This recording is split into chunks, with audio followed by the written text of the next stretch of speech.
Hi சகோஸ், எல்லாருக்கும் வணக்கம். இந்த கதையின் மூலம் உங்களுடன் இணைவது நான் மகி. இப்போ வாங்க கதைக்குள்ள போகலாம். சென்னையின் புறநகரில் கடற்கரையோரம் ஒரு பாலடைந்த குடோன். இரவு 10 மணி. வெளியே மழை பெய்து முடிந்து காற்றில் ஒரு குளிர்ச்சியும் ஈரமும் கலந்திருந்தது. குடோனின் உள்ளே மங்கிய மஞ்சள் விளக்கு ஒளியில் இரும்பு கம்பிகளும் துருப்பிடித்த தகரக்குறையும் ஒரு பயங்கரமான சூழலை உருவாக்கியிருந்தன. தரையில் தண்ணீர் சொட்டு சொட்டாக விழும் சத்தம் அந்த குடோன் முழுவதும் எதிரொலித்தது. குடோனின் மையத்தில் ஒரு துருப்பிடித்த இரும்பு நாற்காலியில் விஸ்வா கட்டப்பட்டிருந்தான். அவன் கைகளும் கால்களும் கயிற்றால் இறுக்கமாக இணைக்கப்பட்டிருந்தன. முகத்தில் இரத்தக்கரைகள், ஆனால் கண்களில் ஒரு தீர்க்கமான கேலியான புன்னகை. அவன் சட்டை கிழிந்து மார்பில் ஒரு கத்திக்கீறல் இருந்தது. ஆனால் அவன் முகத்தில் பயத்தின் நிழலே இல்லை. சுற்றிலும் 10 அடியாட்கள், கைகளில் கத்திகள், துப்பாக்கிகள், இரும்பு கம்பிகள்.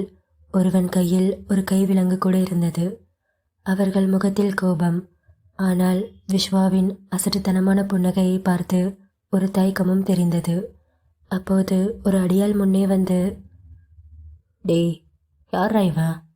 எவ்வளோ அடி வாங்கியும் கொஞ்சம் கூட திமிரு குறையாம இப்படி சிரிச்சிட்டு உட்காந்துருக்கான். டேய் விஸ்வா, இன்னும் கொஞ்ச நேரத்தில் எங்கே நீ சாக போகிற? உனக்கு பயமே இல்லையாடா என்று அந்த அடியால் கத்தினான். விஸ்வாவின் கைகளில் அந்த கயிறு அவன் மணிக்கட்டுகளை இறுக்கியிருந்தாலும் மெதுவாக தன் தலையை உயர்த்தி, ஏண்டா எரும மாடுகளா, ஒருத்தனை கட்டி போட்டு இத்தனை பேர் அடிக்கிறீங்க? இதில் மாசா டயலாக் வேற. எவன்டா உங்கள் தலைவன்? தைரியம் இருந்தா அவனை முன்னாடி வந்து நிற்க சொல்லு என்று விஸ்வா கேலியாக சிரித்தான்.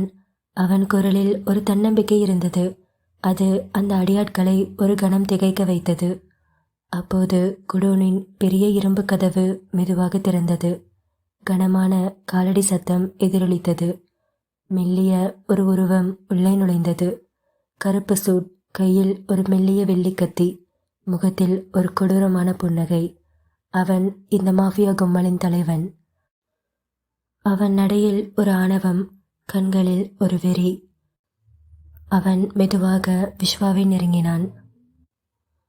டேய் விஸ்வா, இவ்வளோ அடி வாங்கியும் உன் கண்ணில் கொஞ்சம் கூட அந்த பயமே தெரியல. இன்னும் கொஞ்ச நேரத்தில் நீ சாக போறடா. உனக்கு பயமாவே இல்லையா என்று அவன் கேட்க விஸ்வா சிரிக்க ஆரம்பித்தான். அவன் சிரிப்பு அந்த குடோன் முழுவதும் எதிரொலித்தது. விஸ்வா ஒரு கேலியான பார்வையுடன் பேசினான். என்ன பயமா? எனக்கா? டேய், யாதி என் கூட இருக்கிற வரைக்கும் எனக்கு என்னடா பயம்? யாதி வருவான்டா.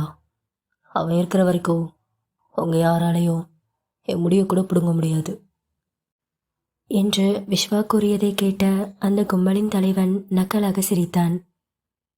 டேய் டேய், போதுண்டா. ஆதியை போடுறதுக்கு ஏற்கனவே ஆள் அனுப்பியாச்சு. இந்நேரம் ஆதி செத்துருப்பான்டா. இப்போ நீ சாக போற.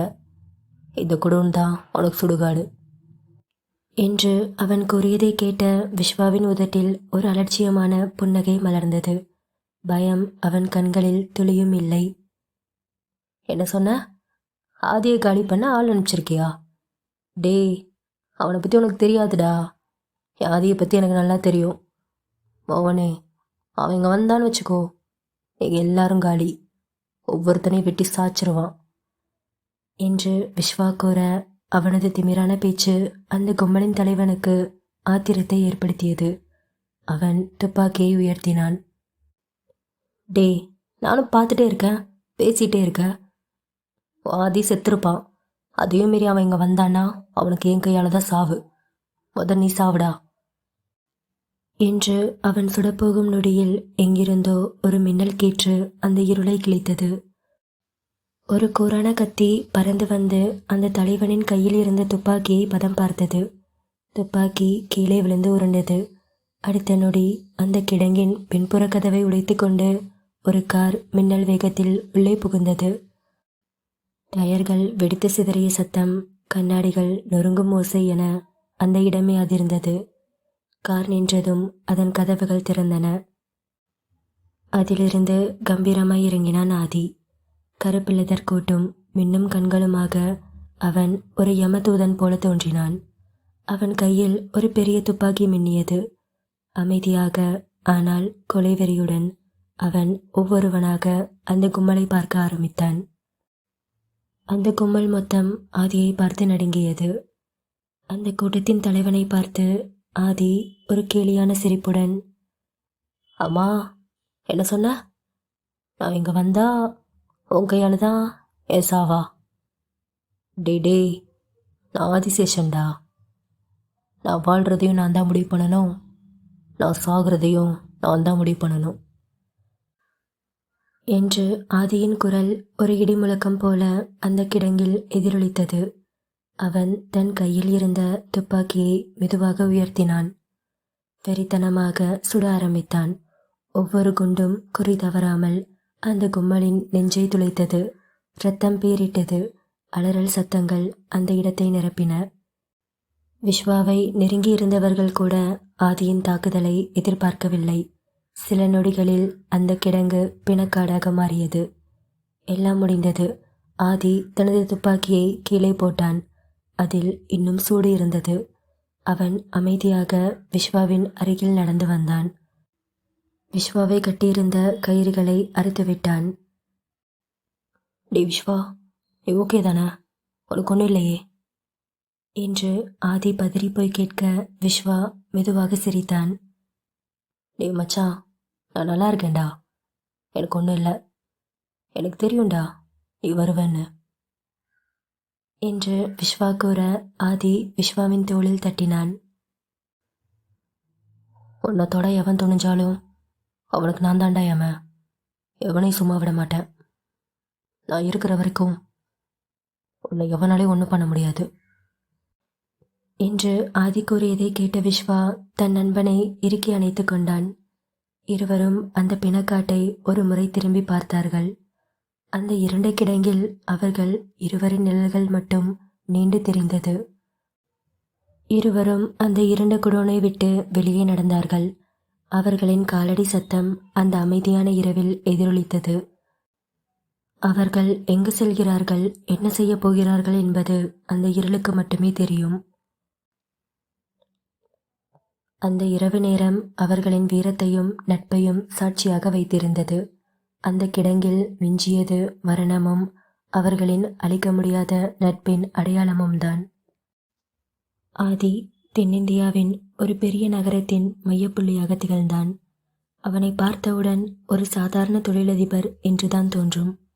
விலையுயர்ந்த உடைகள், சொகுசான கார்கள், பெரிய அலுவலகம் என்று ஒரு வசதியான வாழ்க்கை வாழ்ந்து வந்தான். ஆனால் இந்த பகட்டான வாழ்க்கைக்கு பின்னால் ஒரு இருண்ட உலகம் ஒளிந்திருந்தது.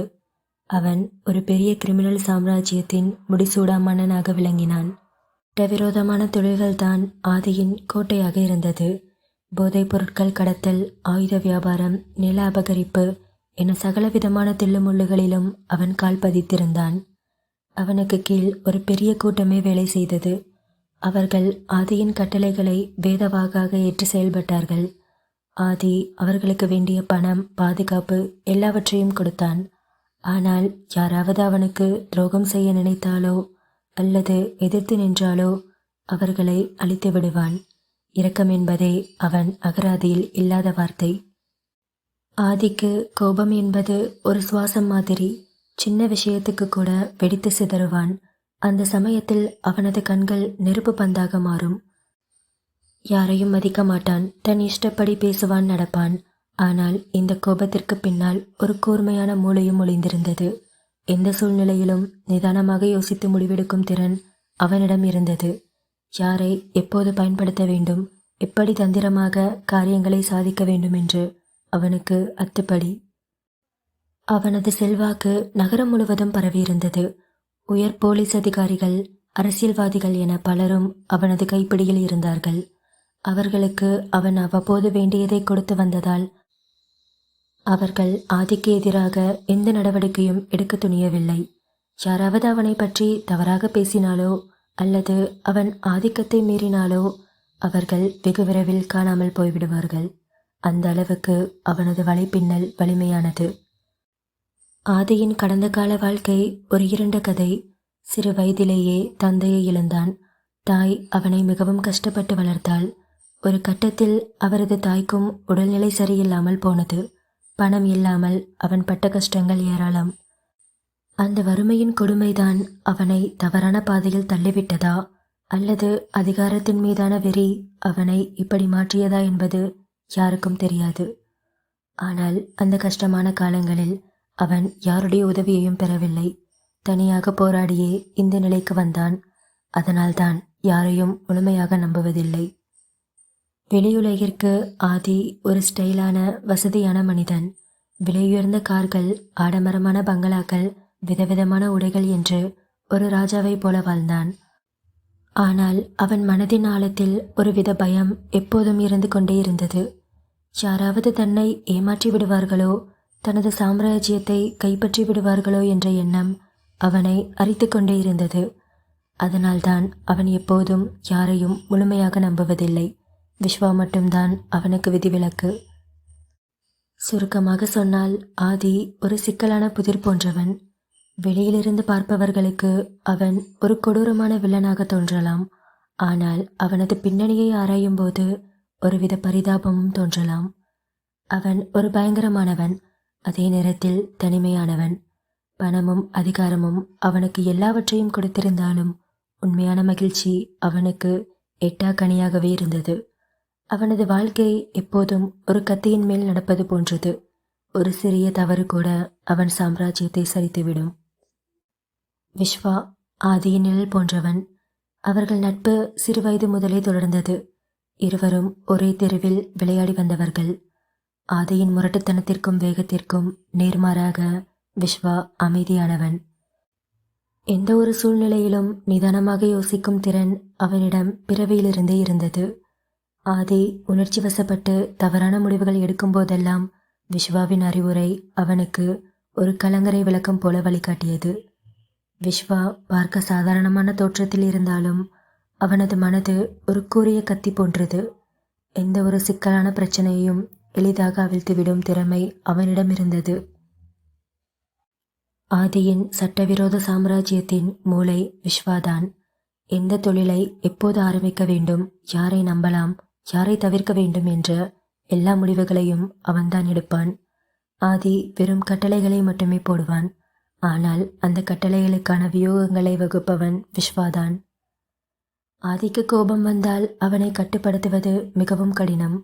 ஆனால் விஸ்வா ஒரு வார்த்தை சொன்னால் போதும், ஆதி அமைதியாகி விடுவான். அவர்கள் இருவருக்குள்ளும் அப்படி ஒரு புரிதல் இருந்தது. விஸ்வா ஆதியின் மீது உண்மையான பாசம் வைத்திருந்தான். ஆதி தவறான பாதையில் போகும்போதெல்லாம் அவனை கண்டிக்கும் தைரியம் விஸ்வாவுக்கு மட்டுமே இருந்தது. அதேபோல ஆதியும் விஸ்வாவின் அறிவுரையை மீறியதில்லை. அவன் விஸ்வாவை தனது சொந்த சகோதரனாகவே நினைத்தான். விஸ்வாவுக்கு ஆடம்பரமான வாழ்க்கை மீது பெரிய ஆர்வமில்லை. அவன் எப்போதுமே எளிமையான உடைகளைத்தான் அணிவான். விலையுயர்ந்த கார்கள், பங்களாக்கள் மீது அவனுக்கு நாட்டம் இருந்ததில்லை. அவனது ஒரே குறிக்கோள் ஆதியின் சாம்ராஜ்யம் பாதுகாப்பாக இருக்க வேண்டும் என்பதுதான். அதற்காக அவன் தனது உயிரையும் பணைய வைக்க தயங்க மாட்டான். ஆதியின் கிரிமினல் வாழ்க்கையில் விஸ்வா ஒரு முக்கியமான தூணாக இருந்தான். ஆதி ஒரு பலமான போர் வீரன் என்றால் விஸ்வா அந்த போருக்கு தேவையான ஆயுதங்களை தயாரிக்கும் தளபதியாக இருந்தான். அவர்கள் இருவரும் ஒரு நாணயத்தின் இரண்டு பக்கங்களை போன்றவர்கள். ஒருவரை இல்லாமல் மற்றவர் இல்லை. விஸ்வாவுக்கு நிறைய நண்பர்கள் இல்லை. ஆதி ஒருவன்தான் அவனது உலகம். ஆதியின் சந்தோஷமே அவனது சந்தோஷம். ஆதி கஷ்டப்படும் போது அவனும் வேதனைப்படுவான். அவர்கள் இருவருக்குள்ளும் ஒரு ஆழமான சொல்லிலடங்காத பந்தம் இருந்தது.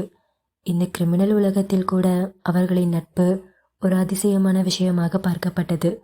சுருக்கமாக சொன்னால், விஸ்வா ஆதியின் அறிவு, அமைதி மற்றும் விசுவாசத்தின் மறு உருவம். அவன் ஒருபோதும் வெளிச்சத்தில் வந்ததில்லை.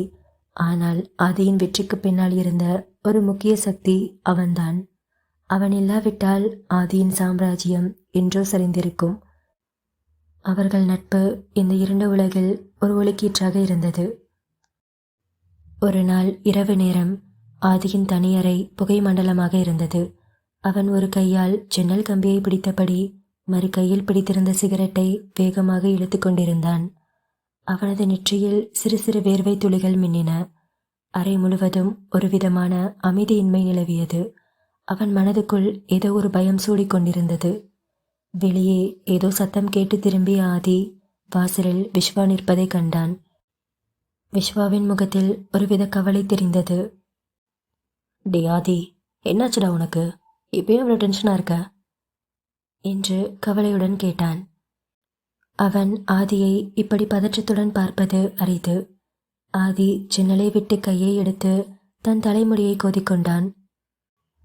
இல்லை மச்சான், நம்ம ட்ரக்ஸ்லாம் இப்போது வேற ஒரு கண்ட்ரிக்கு போயிட்டுருக்கு. அங்கே போய் சேர்ற வரைக்கும் என்னால் நிம்மதியாக இருக்க முடியலடா. ஏதோ ஒரு மாதிரி பயமாக இருக்கு. அவன் குரலில் ஒரு நடுக்கம் தெரிந்தது. இவ்வளவு பெரிய தாதாவான ஆதி பயப்படுகிறானா என்று விஸ்வா ஒரு கணம் யோசித்தான். விஸ்வா ஆதியின் அருகில் வந்து அவன் தோள்களில் கை வைத்து ஆறுதலாக பேசினான். டே ஆதி, இதுக்காடா இப்படி பயப்படுற? உன்னை மீறி இங்கே யார் என்ன பண்ண முடியும்? எல்லா செக் போஸ்ட்லேயும் நம்ம ஆளுக தான் இருக்காங்க. யாரும் நம்ம ட்ரக்ஸை மடக்க முடியாது.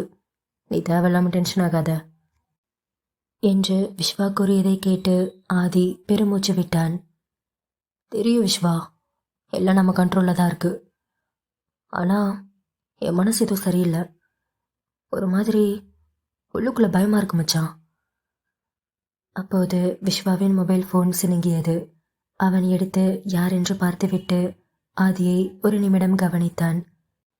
பின்னர் தன் ஃபோனை அட்டன் செய்து தன் காதில் வைத்தான். என்னடா, என்னாச்சு என்று விஸ்வா பதற்றத்துடன் கேட்டான். மறுமுனையில் ஒரு குரல். பாஸ், எல்லாம் நல்லபடியாக முடிஞ்சிருச்சு. நம்ம சரக்கு அந்த பார்ட்டிக்கிட்ட பத்திரமா போயிருச்சு என்று அவன் கூறியதை கேட்ட விஸ்வா நிம்மதி பெருமூச்சு விட்டான். ஆதி அவன் முகத்தையே உற்று நோக்கி கொண்டிருந்தான். டே விஸ்வா, என்னடாச்சு? யார் ஃபோனில் என்று ஆதி ஆர்வமாக கேட்டான். விஸ்வா சிரித்து கொண்டபடி, டே மச்சான், டென்ஷன் ஆகாதடா. எல்லாம் நல்லபடியாக முடிஞ்சிருச்சு. நம்ம சரக்கெல்லாம் அந்த பார்ட்டிக்கிட்ட பத்திரமா போயிருச்சு என்று விஸ்வா கூறியதை கேட்ட ஆதிக்கு ஒரே சந்தோஷம். அவன் ஒரு குழந்தையைப் போல கத்தினான். ஒரு நிமிடம் அவன் ஒரு சைக்கோவை போல இருந்தான். ஆனால் இப்போது அவன் முகத்தில் இருந்த அத்தனை டென்ஷனும் பறந்து போய் ஒரு வெறித்தனமான சந்தோஷம் குடிக்கொண்டது. அவன் வேகமாக அறையை சுற்றி நடந்தான். தன் மார்பில் கை வைத்து உரக்க கத்தினான். டே விஸ்வா, இங்கு நான் தாண்டா ராஜா. இது என் கோட்டை, ஏ ராஜ்யம். இனி நம்ம தாண்டா இங்கே எல்லாமே. நம்மளை யாராலையும் எதுவும் பண்ண முடியாதுல்ல. என்னோட சாம்ராஜ்யண்டா இது. இனி யாராலையும் நம்மளை அசைக்க முடியாது என்று ஆதி பயங்கரமாக கத்தி கூச்சலிட விஸ்வா ஆச்சரியத்துடன் அவனை பார்த்தான். ஆதியின் இந்த வெறித்தனமான சந்தோஷம் அவனுக்கு புதிதாக இருந்தது. அவன் அமைதியாக ஆதியின் கொண்டாட்டத்தை ரசித்தான். ஆதி ஜன்னலுக்கு அருகில் போய் எட்டி பார்த்தான். கீழே தெரியும் நகரத்தை பார்த்து கத்தினான். இது என்னோட கோட்டை. இங்கே நான் வைக்கிறது தான் சட்டம். என்னை மீறி இங்கே எதுவும் நடக்காது. இங்கே நான் தாண்டா ராஜா. இந்த சிட்டி மொத்தமும் எப்போவுமே என் கண்ட்ரோலில் மட்டும்தான் இருக்கணும் என்று ஆதி கர்ஜித்தான். திரும்பி வந்தவன் விஸ்வாவை கட்டிப்பிடித்தான். டே மச்சான், தேங்க்ஸ்டா. நீ இல்லைண்ணா இது எதுவுமே நடந்திருக்காது. எல்லாத்துக்கும் நீ மட்டும்தான்டா காரணம். நீ என் கூட இருக்கிற வரைக்கும் எவனாலையும் என்னை அசைக்க முடியாதுடா என்று ஆதி ஆரவாரத்தில் கத்தினான். விஸ்வா சிரித்து கொண்டபடி, டே ஆதி, எப்போவுமே உன் கூட நான் இருப்பேன். நீ சந்தோஷமாக இருந்தா எனக்கு அது போதும் என்று விஸ்வா கூறியதை கேட்டு ஆதி இன்னும் சந்தோஷத்தில் துள்ளி குதித்தான். டே மச்சான், இன்னைக்கு சிட்டிலேயே பெரிய ஹோட்டலில் ஒரு பெரிய பார்ட்டி வைக்கிறோம். இந்த டீல் சக்ஸஸ்ஃபுல்லாக முடிஞ்சிருச்சு. நம்ம ஜெயிச்சிட்டோண்டா. அதை நம்ம கொண்டாடணும் என்று ஆதி கூறியதை கேட்டு விஸ்வா தலையசைத்தான். ஆதியின் இந்த சந்தோஷம் கொஞ்ச நேரத்துக்கு நீடிக்கட்டும் என்று அவன் நினைத்தான். இந்த சந்தோஷத்துக்கு பின்னால் இருக்கும் இரண்டு உலகத்தை அவன் நன்றாக அறிந்திருந்தான். தென்றல் வீசும் ஒரு அழகான காலை வேளையில் மீரா தன் வீட்டு வாசலில் வண்ண மலர்கள் பூத்திருந்த செடி அருகே நின்று கொண்டிருந்தாள். இளஞ்சிவப்பு நிற சுடிதாரில் கலைந்த கூந்தலை ஒரு கணம் ஒதுக்கி சூரியனை பார்த்து புன்னகைத்தாள். அவளது முகம் அந்த மலர்களைப் போலவே பிரகாசமாக இருந்தது.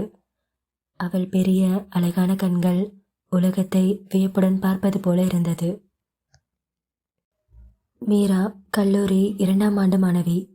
வெளியே அவளது குறும்புத்தனமும் துருதுருப்பும் வெளிப்படையாக தெரிந்தாலும் அவள் மனதுக்குள் ஒரு மென்மையான பயந்த குழந்தை ஒளிந்திருந்தது. அவளுக்கு தைரியம் என்பது சுத்தமாக இல்லை. வீட்டிற்குள் ஒரு சிறிய சத்தம் கேட்டால் கூட அப்பா என்று கத்துவாள். இரவில் லைட் இல்லாமல் தனிமையில் இருக்கவே மாட்டாள். எதற்கெடுத்தாலும் எனக்கு பயமா இருக்குப்பா என்று அப்பாவின் சட்டையை பிடித்துக் கொள்வாள். மீராவுக்கு அவளது அப்பா சிவம் மட்டும்தான் உலகம். அம்மா இல்லாத குறையை சிவம்தான் போக்கினார். ஆனால் மீராவின் செல்லத்தை அவர் எல்லை மீறி பூர்த்தி செய்துவிட்டார். காஃபி போடுவது, துணி மடிப்பது, ஏன் அவளுக்கு பிடித்த ஸ்நாக்ஸ் செய்வது கூட சிவம்தான். வீட்டில் மீராவுக்கு ஒரே வேலை சாப்பிடுவது, படிப்பது, அப்பாவை கொஞ்சுவது மட்டும்தான். அவளுக்கு ஒரு சின்ன ஹோம் அப்ளையன்ஸ் ரிப்பேர் ஆனாலோ அல்லது பவர் கட் ஆனாலோ முதலில் ஞாபகம் வருவது அவளது அப்பா சிவம் மட்டுமே. கல்லூரியில் ஒரு மதிய உணவு இடைவேளையில் மீரா தனது தோழிகளுடன் பேசிக்கொண்டிருந்தாள். மீராவின் தோழி அவளை பார்த்து, மீரா, உங்க வீட்டில் இன்னைக்கு சாம்பார் சாதமா? வாசனையே ஆளை தூக்குது. உன் அப்பா உனக்கு எவ்வளோ அழகாக சமைச்சு போடுறாரு என்று தன் தோழி கூறியதை கேட்ட மீரா சிரித்து கொண்டபடி, நீ ஏண்டி இவ்வளோ ஆச்சரியப்படுற? ஏன் அப்பா எனக்கு சமைச்சு போடுறாரு, இதுக்கே நீ இப்படி ஷாக் ஆகுற? மீரா, சின்னடி பேசுகிற? உனக்கு 20 வயசாச்சு, இன்னும் அப்பா தான் உனக்கு சமைச்சு கொடுத்துட்ருக்காரு. உனக்கு ஒரு காஃபி கூட போட தெரியாது. ஏண்டி இப்படியே இருந்தானா நாளைக்கு கல்யாணம் பண்ணிட்டு போனதுக்கப்புறம் என்ன பண்ணுவ என்று தன் தோழி கூறியதை கேட்ட மீரா மீண்டும் சிரித்து கொண்டபடி, என்ன கல்யாணமா? அது நடக்கும்போது பார்த்துக்கலாம். அடிப்பாவி, என்ன இப்படி சொல்லிட்ட? அப்போ நீ கல்யாணமே பண்ணிக்க போகிறது இல்லையா? இங்கே பாரானோ, எனக்கு இப்போதைக்கு கல்யாணம் பண்ணணும், லவ் பண்ணணும் அப்படின்ற ஐடியாவே கிடையாது. நல்லா படித்து முடிச்சுட்டு நல்ல ஒரு ஜாபுக்கு போகணும். இவ்வளோ நாள் அப்பா என்னை கஷ்டப்பட்டு வளர்த்தாரு. இதுக்கப்புறம் அவர் வேலைக்கு போகவே கூடாது. அவரை உட்கார வச்சு நான் சம்பாரித்து போடணும். என் அப்பா என்னை எவ்வளோ சந்தோஷமாக பத்திரமா பார்த்துக்கிட்டாரோ அதே மாதிரி அவரை கடைசி வரைக்கும் நான் பத்திரமா பார்த்துக்கணும். அப்போ கூட என் அப்பா தான் சமைச்சு எனக்கு ஊட்டி விடுவார். அதுக்கு நடுவில் கல்யாணம்னு ஒன்று வந்தால் பார்த்துக்கலாம் என்று கூறியபடி மீரா கண்களை மூடி சிரித்தாள்.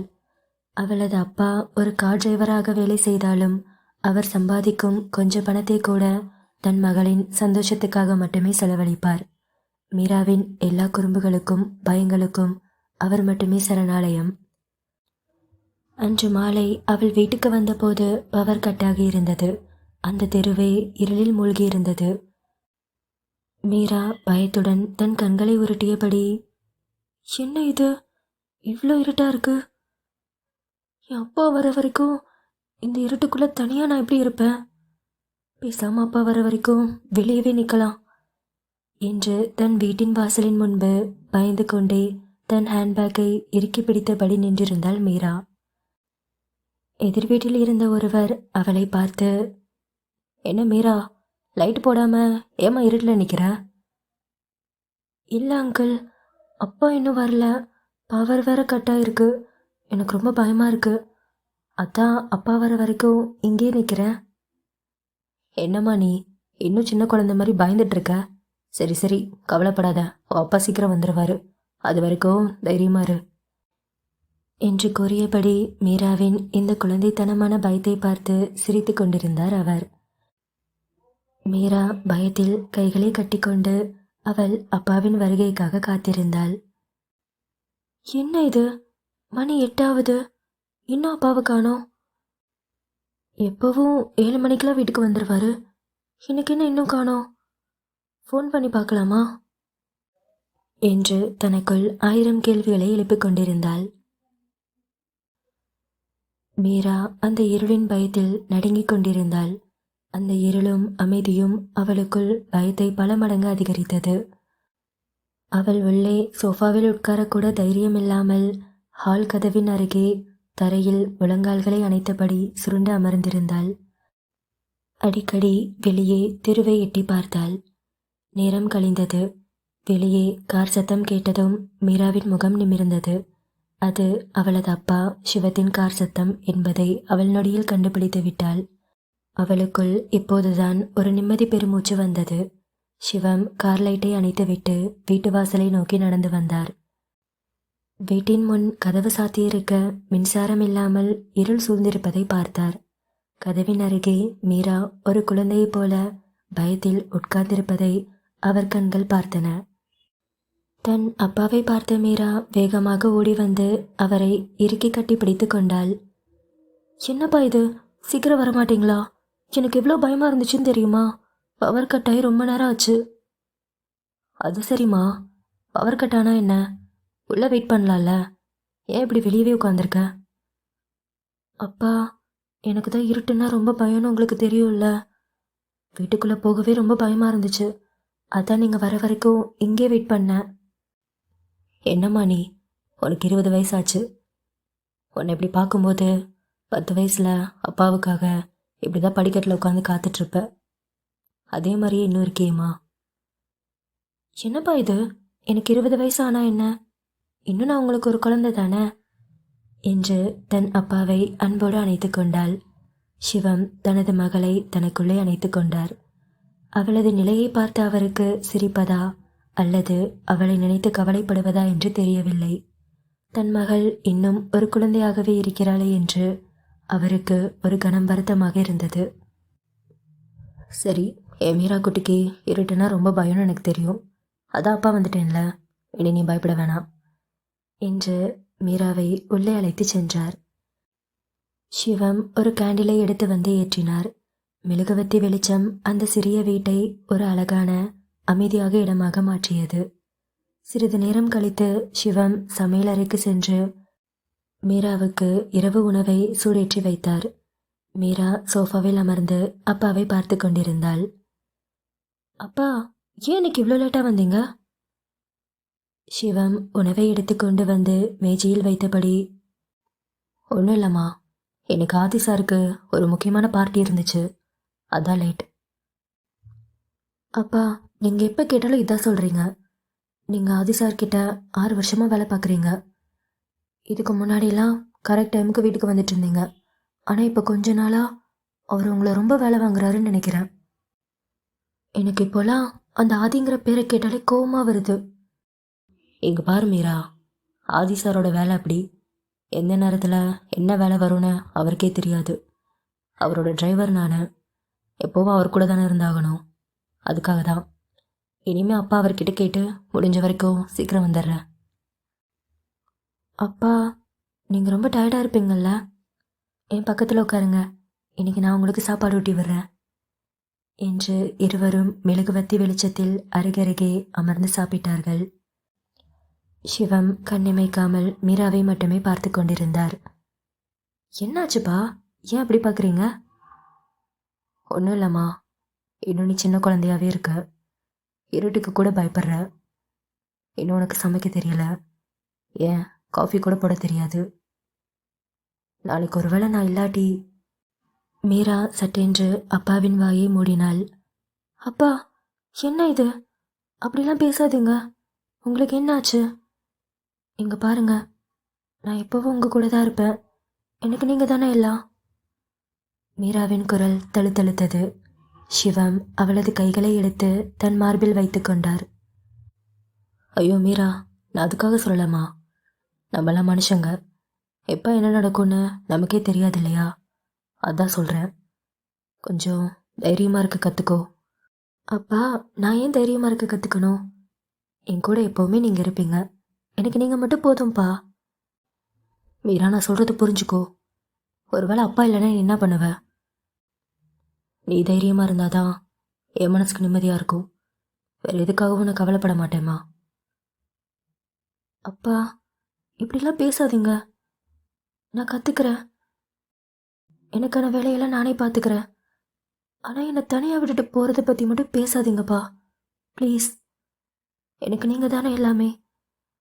அம்மாக்கு அப்புறம் எனக்கு எல்லாம் நீங்கள் தானேப்பா. நான் ஒரு நாள் கூட அம்மா இல்லைன்னு கவலைப்பட்டதே இல்லை. அந்த அளவுக்கு நீங்கள் என்னை பத்திரமா பார்த்துக்கிட்டீங்க. எனக்கு நீங்கள் மட்டும்தான்ப்பா உலகம். என்னை விட்டு போயிடுவேன், நான் இல்லாத லைஃபு அப்படின்னு எதுவும் பேசாதீங்கப்பா. எனக்கு நீங்கள் கடைசி வரைக்கும் என் கூட இருக்கணும் என்று மீரா கூற அவள் கண்களில் கண்ணீர் திரையிட்டது. சிவம் தன் மகளை இறுக்கமாக அணைத்து கொண்டார். அந்த மெழுகுவர்த்தி வெளிச்சத்தில் அவர்களது அன்பு ஒரு நிம்மதியான அரணாக அவர்களை சூழ்ந்தது.